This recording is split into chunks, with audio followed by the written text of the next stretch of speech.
I work at a small retail store. It shouldn't be any surprise to hear that I hate it there. The work, the customers, even some of the coworkers. But it's my first job, and really the only one I was able to get with no experience. Over winter break, my school was out for 3 weeks, which meant I wasn't forced to only work closing shifts. I talked to my manager, who said I could take up a few overnight shifts if I wanted. I gladly accepted, knowing I wouldn't have to deal with customers and mostly get to work at my own pace. I knew the overnight manager, Chris, and when I came in for my first overnight, he showed me what to get done and left me to do it. It was just the two of us, working on opposite ends of the store.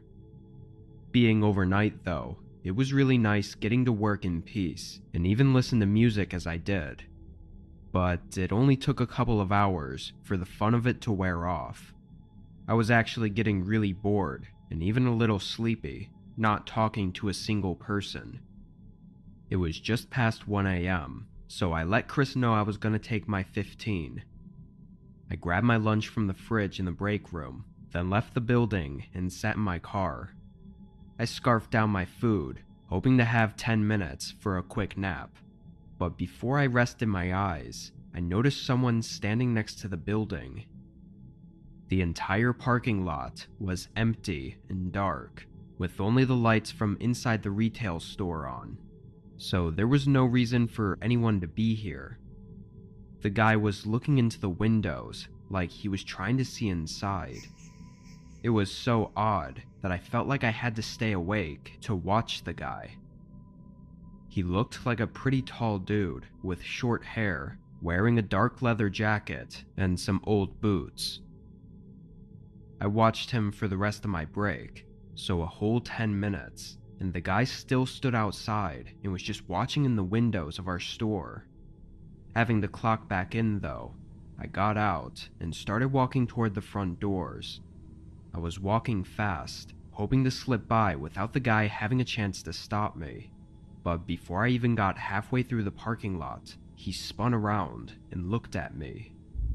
His eyes were dead and sleepless, and he had a blank face. I kept walking, trying to make it to the door, but the guy immediately started walking over to me.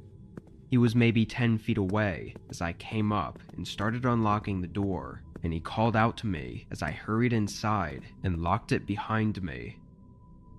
I just ignored him out of a gut feeling that he was up to no good.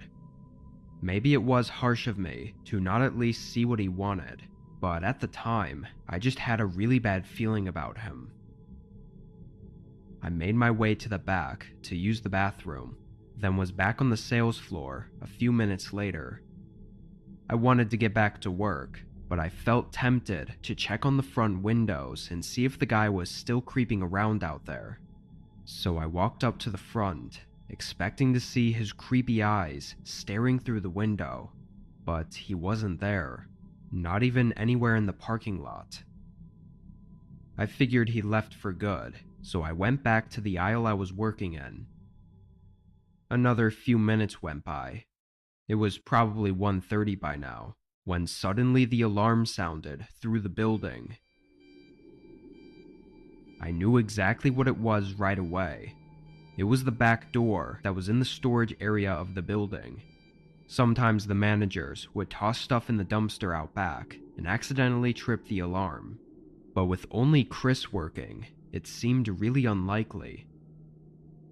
I started making my way to the back of the store, but the closer I got to the doors to the storage room, the more the bad feeling crept up inside of me. If it was Chris, surely he would have shut off the alarm by now. Then I got to the back, and just before I entered, I heard a bunch of thuds coming from the other side. I quickly pushed open the door, and the sound stopped.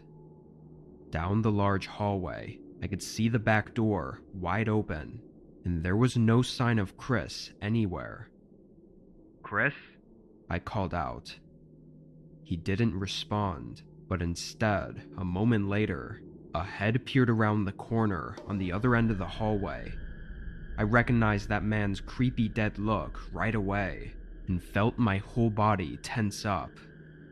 After hesitating, I went right back the way I came, not stopping for anything until I got outside and into my car. I called 911, and it was as I did that I realized I still had no idea where Chris was. Cops arrived quick though, running into the building and searching the whole place.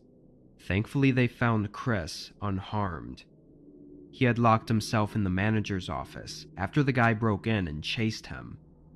He also explained the thud noises I heard, saying the man was pounding on the office door and trying to break it down. The guy ran away as soon as I did, so he was gone before the cops could get to him. We have a blurry image of his face from the security cameras printed out and hung up on the back wall so other employees can keep a lookout for him.